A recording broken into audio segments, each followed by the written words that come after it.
A man moves into a stranger's trailer the night before a hurricane hits. 9 days later, a woman down the road is dead, and it takes federal investigators 4 years to figure out that man isn't even using his real name.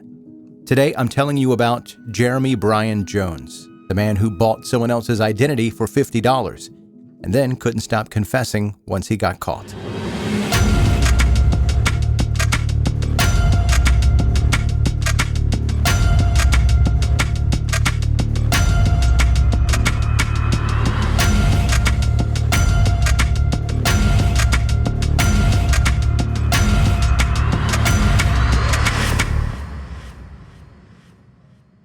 Jeremy Bryan Jones was born in 1973 in Miami, Oklahoma, a little mining town tucked up near the Kansas border. And the thing that threw me off when I started digging into this one is that his childhood wasn't rough. His stepfather was a carpenter. The family had a little bit of money. Crime Library actually calls it a middle-class home that he lived in. That's not the story that you usually get with guys like this, where you can point to poverty or abuse and go, yeah, well, that explains it. It doesn't explain this one. What you can point to is how people reacted to him. Neighbors actively avoided him, not after something happened before. As a little kid, there was just something about him that made grown adults want distance, and nobody could really articulate why it was. They just knew to keep their kids away from him. The vibes were off, or something. By high school, he checked out completely. Expelled from Miami High in 1989, transferred to another school, expelled again in 1991, a few months shy of graduating. The reason on record is basically that he preferred the streets to the classroom, which, fair enough, a lot of teenagers feel that way. Most of them just don't quite act on it like Jeremy did. That's also when the drinking kicked in, then drugs, and eventually meth, which is going to be the engine running underneath basically everything that happens for the rest of the story.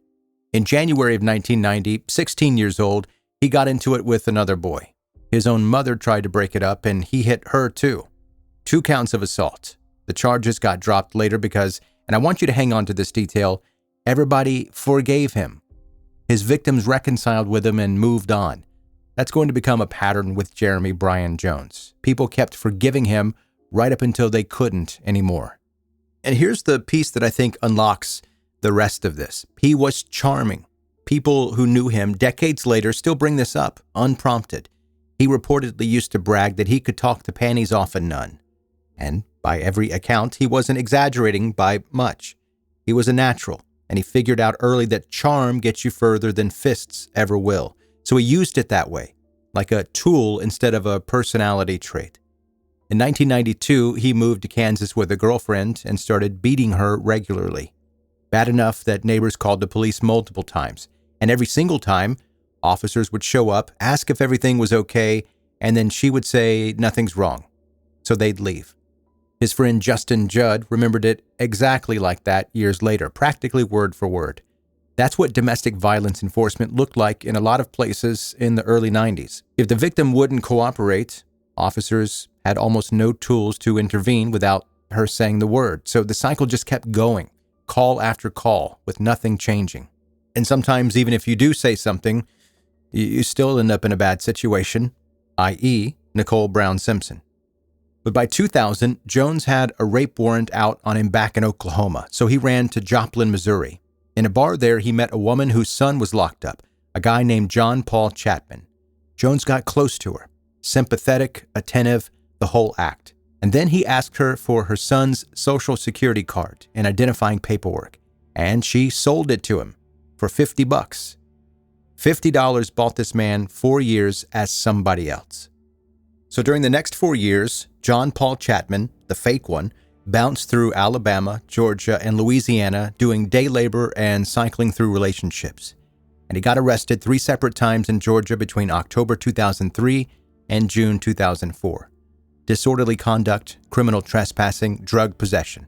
Every time, his fingerprints got run through the FBI's brand new automated matching system. And every time, it came back clean. Here's why. And this is one of the wilder pieces of institutional failure I've come across while doing this show. The system launched in 1999, and it was built to be fully automated, meaning that no human actually reviewed the initial match.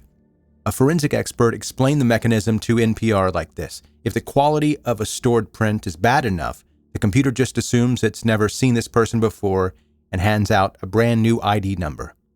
That's the whole failure. One bad scan in October 2003, and the system quietly built Jeremy Bryan Jones an entirely new identity, backed up by his own fingerprints confirming the lie every single time he got picked up again after that. The FBI later said, on the record, that nobody did anything wrong. No lapse, no inattention. The system just missed it, which might be true, and somehow it makes it kind of worse because it means this could have happened with literally anyone the algorithm decided to overlook that day. In September 2004, Hurricane Ivan slammed into Mobile, Alabama as a Category 3, doing close to $20 billion in damage and leaving around 18,000 people without homes. And in that chaos, right as the storm was bearing down, Jones, still going by Chapman, a name a local family already trusted from some work he had done for them years before, showed up at Mark and Kim Bentley's home in Turnerville, asking for work and somewhere to stay. Mark let him move in for the storm. Kim didn't trust him, and she was right not to. When Jones called during the hurricane asking where to find radio and batteries, she specifically told him to send somebody else to look, not him. He searched the closet himself anyway and found her handgun. Told everyone it was for protection against looters, which, in fairness, is exactly the kind of thing you'd want a gun for in a hurricane. He just had other plans for it.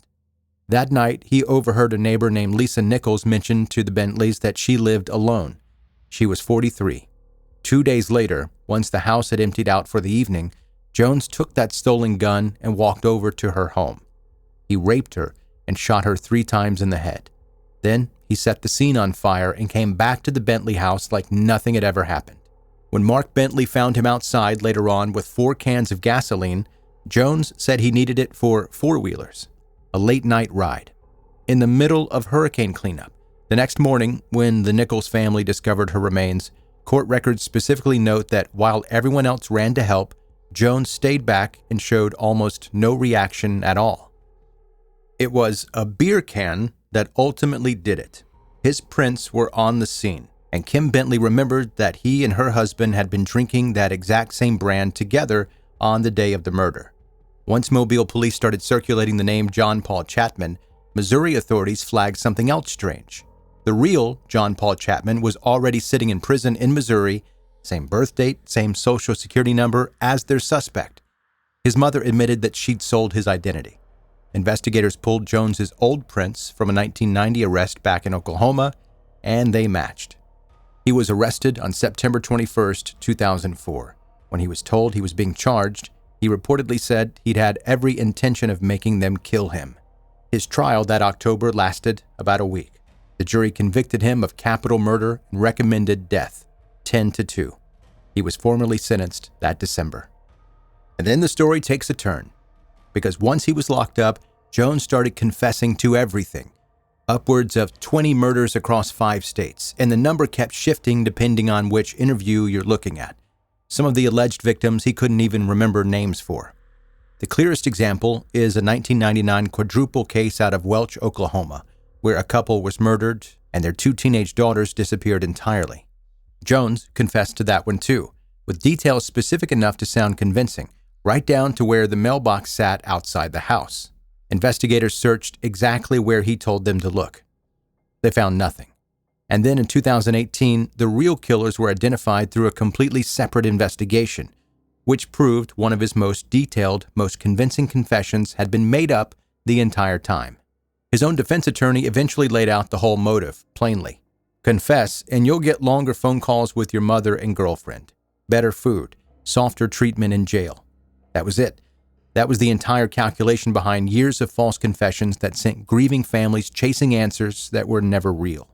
Jeremy Bryan Jones is provably responsible for one murder, but the trail of confessions he left behind kept investigators and heartbroken families spinning for years, for no reason beyond his own comfort. He's still on death row in Alabama today. Appeals are still working their way through the courts, decades later, and by most accounts, still talking.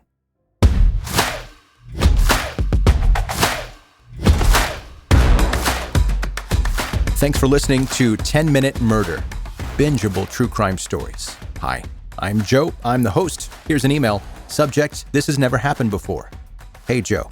I actually finished cleaning the garage because I kept telling myself one more episode. Usually I quit halfway through and claim it was too hot out there. So, thanks, I guess. Chris in Norman, Oklahoma. Chris, glad I could help. Indirectly. Also, you missed a spot. Hey, if you're a new listener to the podcast, welcome. Put your feet up, get comfortable, because there are hundreds of back catalog episodes for you to listen to. You can also go to 10minutemurder.com. All kinds of things to see and do there. For instance, send me an email like Chris did at 10minutemurder.com. OG listeners, you know I love you. Keep doing what you're doing, sharing the podcast with friends and family, letting everyone know about it, interacting with the social media content that I put out there, suggesting cases, which is a huge one. 99% of the cases that I talk about here in the podcast come from you that listen. You submit the cases to me, I do the research, and boom, here we are. So keep doing that. Keep it up. I really do appreciate every single one of you. And that's going to do it. That's your episode for today. Thank you again for listening to 10 Minute Murder. See you next time.